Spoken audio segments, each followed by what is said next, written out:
우리가 계속해서 4,000명을 먹이시다라는 제목을 가지고 마가복음 8장 1절부터 10절까지 말씀을 함께 살펴봤으면 좋겠습니다. 먼저 4절과 5절 말씀 같이 한번 읽어볼까요? 같이 읽도록 하겠습니다. 제자들이 대답하되 이 광야 어디서 떡을 얻어 이 사람들로 배부르게 할 수 있으리까? 예수께서 물으시되 너희에게 떡 몇 개나 있느냐? 이르되 7이로소이다 하거늘. 제자들이 대답하죠. 예수님께서는 그날에 이제 4,000명이나 되는 사람들이 이렇게 자기를 따랐잖아요. 그래서 뭐 남자만 4,000명이라고 계산하면 꽤 많은 사람이 따랐던 거예요. 4월 동안 따랐고 정말 이들이 먹을 것이 점점 떨어졌고 그래서 이제 헤어서 돌려보냈는데 이 돌아가다 보면 그들이 기진해서 정말 배고플까봐 염려하셨죠. 그래서 이들을 먹이길 원하셨어요. 내가 이들을 불쌍히 여긴다. 그래서 제자들에게 또 이야기한 거죠. 이들을 먹이길 원한다. 그랬더니만 제자들이 뭐라고 얘기해요? 이 광야에서 어디서 떡을 얻겠는가? 라고 이야기를 하죠. 근데 오늘 먹은 이 4,000명을 먹인 사건과 오병이어 사건이 우리가 자꾸만 헷갈려요. 헷갈리는 이유는 여러 가지가 있는데 그중 이유 하나는 뭐냐면 이 제자들의 반응이에요. 이 제자들의 반응이 너무 똑같은 거예요. 뭐랑 똑같아요? 이전이랑 너무 똑같은 거예요. 지난번 오병이어도 똑같았잖아요. 야, 너희가 이 사람들 먹여라. 어디서 도대체 떡을 구합니까? 이러는데 똑같이 얘기하는 거예요. 어디서 떡을 구하냐? 참, 그럼 이 사람들은 왜 이렇게 같은 반응을 보였을까요? 이 같은 반응을 보인 이유는 뭘까요? 참, 무엇보다는 그런 거겠죠. 망각이겠죠. 정말 우리가 신앙생활에서 가장 조심해야 될 게 뭐냐? 이게 망각이 아닐까 싶어요. 있는 거예요, 자꾸. 이 사람들도 마찬가지죠. 제자들도 마찬가지예요. 오병이어 사건을 경험했잖아요. 똑같은 상황이잖아요. 똑같이 예수님 물었잖아요. 그런데 다 잊어버린 거예요. 그래서 우리는 그런 생각을 할 수 있어요. 야, 참, 이 제자들 한심하다. 어떻게 이걸 다 잊고 똑같이 이러냐. 그런데 이게 제자들의 모습이 아니라 우리의 모습이기도 해요. 제가 아는 집사님 한 분이 계세요. 이분은 암에 걸리셔서 항암 치료를 2사이클이나 받으셨어요. 얼마나 힘들었겠어요, 젊은 날. 그런데 그 집사님 늘 하시는 얘기가 있어요. 제가 같이 제자 훈련 받을 때였는데 집사님 이제 자녀 문제 갖고 이렇게 여러 가지 이야기하고 요즘 이런 게 고민이다. 이런 이야기하면서 그런 얘기를 하다가 요즘 제가 깨닫는 게 있어요, 목사님. 그래갖고 뭘 깨닫냐? 참 내가 잘 있는다라는 생각을 한대. 멀리 져요. 그랬더니만 정말 항암 치료 받을 때, 암 치료할 때 하나님이 주시는 은혜가 있다는 거예요. 그리고 정말 하나님 제게 건강을 허락하신다면, 제가 다시 건강해진다면 이렇게 살겠습니다. 라고 다짐한 게 있대요. 그런데 어느새 그걸 다 잊었다는 거예요. 여전히 똑같은 문제, 아니 더 작은 문제. 암도 이겼는데 이 사소한 문제 갖고 고민하고 염려하는 모습을 보면서 자기가 참 한심하다는 생각이 들었대요. 그러면서 제자들의 모습이 결코 남의 모습이 아니란 거죠. 우리도 마찬가지잖아요. 저도 목사지만 마찬가지예요. 저희 인생에 정말 하나님 주신 큰 은혜들이 있습니다. 정말 하나님께서 제 인생을 정말 멋지게 인도해 오셨어요. 그런데 어느 순간 보면 정말 과거에 내가 경험했던 어려움에 비하면 아무것도 아닌데 그런 걸로 인해서 쓰러져 있고 낙심하고 또 지치는 제 모습을 보게 됩니다. 참 이게 인간인 것 같아요. 그래서 이렇게 우리가 아침 묵상을 하는 거예요. 왜요? 그냥 우리가 가만히 있는다고 기억해지는 게 아니에요. 기억이란 것은 기억하려고 노력할 때 기억할 수 있는 거예요. 기억하려고 노력해야 돼요. 제자들의 문제는 뭐였을까요? 망각이었어요. 망각. 뿐만 아니라 제자들의 문제는 망각뿐만 아니라 또 한 가지는 편견이었어요. 편견. 아마 제자들이 그날에 편견이었어요. 아마 제자들이 그날에 어디서 떡을 구하냐 이런 표현 속에서는 그런 선입견이 있었던 거예요. 뭐냐면 그 당시에 유대인들은 어떤 개념이 있었어요? 선민의식이 있었어요. 정말 하나님은 우리의 하나님이고 하나님은 우리의 백성, 우리만을 돌보신다. 그러니까 우리는 광야에서 정말 저거 만나를 내리셔 먹였던 하나님이 우리를 먹일지언정 이방인을 먹일지는 않을 것이다 라는 생각이 있었던 거예요. 아마 이렇게 다시 물은 이유는 망각도 있지만 편견. 하나님이 우리에게는 은혜를 베푸시지만 이 이방인에게는 은혜를 베푸시 않을 것이라는 이런 편견이 있었기 때문에 이렇게 한 것이 아닌가 싶어요. 사실 우리의 삶을, 우리의 신앙을 많이 좀먹는 건 뭐예요? 이 편견이. 아이, 저런 사람에게 어떻게 하나님께서, 반대로 얘기하면 나 같은 사람에게 무슨, 내가 무슨, 에이, 나 같은 사람이 무슨, 에이, 그건 신앙이 좋은 사람들이 하는 얘기야. 나 같은 사람이 뭐 구한다고 되겠어? 나 같은 사람이 시도한다고 되겠어? 이런 편견들. 어쩌면 그날에 왜 제자들이 이런 반응을 보였습니까? 이런 망각과 편견에 사로잡혀 있었던 거예요. 이 망각과 편견에 사로잡혀 있다면 우리는 하나님 주시는 은혜를 맛볼 수 없어요. 그랬을 때 예수님께서는 이 제자들에게 뭐라고 얘기했어요? 떡이 몇 개 있느냐? 그랬을 때 뭐라고 해요? 7개 있다 라고 이야기를 합니다. 그러자 이 예수님께서 7개를 가지고 어떻게 먹였는지 한번 살펴봤으면 좋겠습니다. 6절 말씀 같이 한번 읽어볼까요? 같이 읽겠습니다.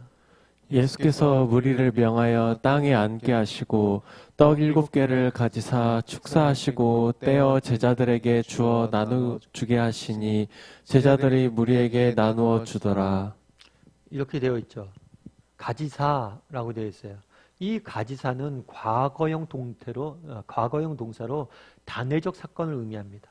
한 번 가지신 거죠. 그리고 여기 떼어는 현재 분사로, 현재 분사는 헬라어 때 뭘로 하냐면 지속적 행동을 의미해요. 그래서 떡을 이렇게 받으신 다음에 계속 떼어 주신 거죠. 한 번, 두 번, 세 번 계속 떼어 주신 거예요. 그래서 떡을 나눠 주신 거예요. 그런데 이 가지사라는 단어는 되게 재밌는 단어예요. 이거는 원어적으로 보면 받다라는 단어예요. 받다. 이 받다라는 단어는 결국에 우리 인생의 본질을 보여줍니다. 예수님이 누구예요? 하나님의 아들이에요. 이 세상 모든 것의 주권자예요. 그럼에도 받았다라고 표현해요. 다르게 얘기하면 우리가 가진 모든 것들은 뭐예요? 다 하나님의 은혜로 주신 거예요. 그리고 그 주신 것을 뭘 하길 원하세요? 나누길 원하세요. 그래서 늘 말씀드리면 그런 이야기를 하죠. 공부 왜 하냐? 공부해서 남 주려고 합니다. 결국 우리 인생은 주는 인생이 되어야 돼요. 그런데 재밌는 건 뭐냐면 예수님께서 그날에 떡을 떼어서 이렇게 나눠주잖아요. 그런데 7개를 가지고 나눠주셨다고 그랬어요. 그런데 사실은 그렇겠죠. 예수님께서 이 4,000명의 사람들 먹이려면 꼭 이 떡을 가지고 먹이지 않으셔도 돼요. 결국에 기적은 이 떡이 없이도 손에서 기적이 일어나는 거잖아요. 원하신다면 다른 방식으로 예수님께서 먹일 수 있는 거예요. 그런데 왜 이 떡 7개를 가지고 먹이시는 거예요? 그날에 이야기하잖아요. 묻잖아요. 네가 가신 게 뭐냐? 떡 7개밖에 없습니다. 그걸 내게 달라. 그러면 내가 그걸 쓰겠다. 다르게 이야기하면 하나님께서 일하시는 방식을 보여주세요. 하나님의 일하시는 방식을 보여주세요. 하나님께 때로는 우리 인생을 일하실 때 어떻게 일하시냐면 우리가 가진 것을 사용해서 일하시는 거예요.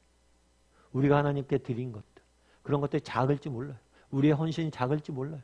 정말 우리가 하나님 앞에 내어드릴 수 있는 것이 정말 부족하고 연약하고 보잘것없는 것일지 몰라요. 하지만 그걸 통해서 내가 일하신다는 것을 보여주신 거예요. 특별히 지난번에도 말씀드렸지만 이 축사하시다. 이 축사하시다는 뭐냐면 감사 기도하신다는 거예요. 그런데 제가 이 본문을 읽으면서 되게 멋지다는 생각이 들었어요. 하나님께서 감사 기도하시는 거죠. 너희가 몇 개 있느냐?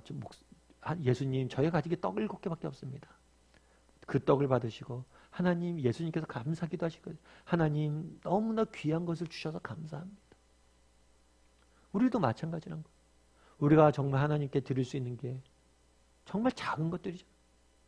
정말 우리 하나님이 이 모든 걸 가지신 분이에요.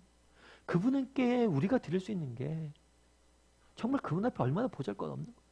그럼에도 불구하고 이것들 기뻐 받으시고 이것을 감사한다. 이것이 얼마나 정말 감사한 일인지 모르겠어요. 그런 거잖아요. 나를 기뻐 받으시고 나를 감사한다. 하나님 정말 승원이라는 사람을 내게 주셔서 감사합니다. 정말 승원이라는 사람을 내게 주셔서 나의 일을 할 수 있게 허락해 주셔서 감사합니다. 참 하나님께서 우리로 인해서 감사하신다는 생각이 참 제 마음이 많이 와닿더라고요. 예전에도 한번 말씀드린 적이 있는 것 같은데요. 예, 바벤바 부족이라는 부족이 있어요. 이 부족은 아프리카에 있는 부족이에요. 근데 이 바벤바 부족은 굉장히 독특해요. 왜냐하면 이 부족은 범죄율이 굉장히 낮아요. 특별히 어떤 범죄율이 낮냐면 재범의 범죄율이 낮아요. 그러니까 범인이 다시 한번 범죄를 저지르는 거죠. 재범률이 굉장히 낮아요. 이건 굉장히 특이한 일이거든요. 보통 사회는 보통 그래갖고 어떤 사람을 어떤 사건이 일어나면 누구 먼저 조사를 해요?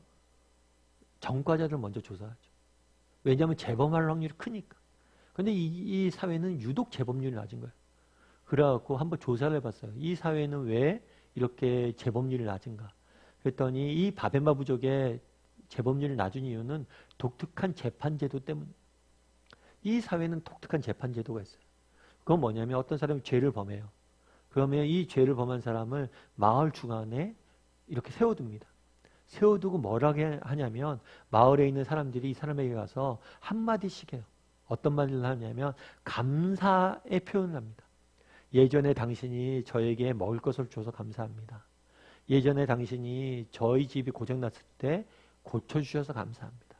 이렇게 감사의 이야기를 합니다. 그러면서 자신이 누구인지를 기억하라는 거예요. 정말 너가 어떤 존재인지를 기억하라는 거예요. 이 말들, 감사의 말들을 보면서 이 사람이 범죄자들도 변화가 일어난다는 거예요. 놀라운 일이죠. 정말 그날에 예수님께서 감사기도 하셨어요.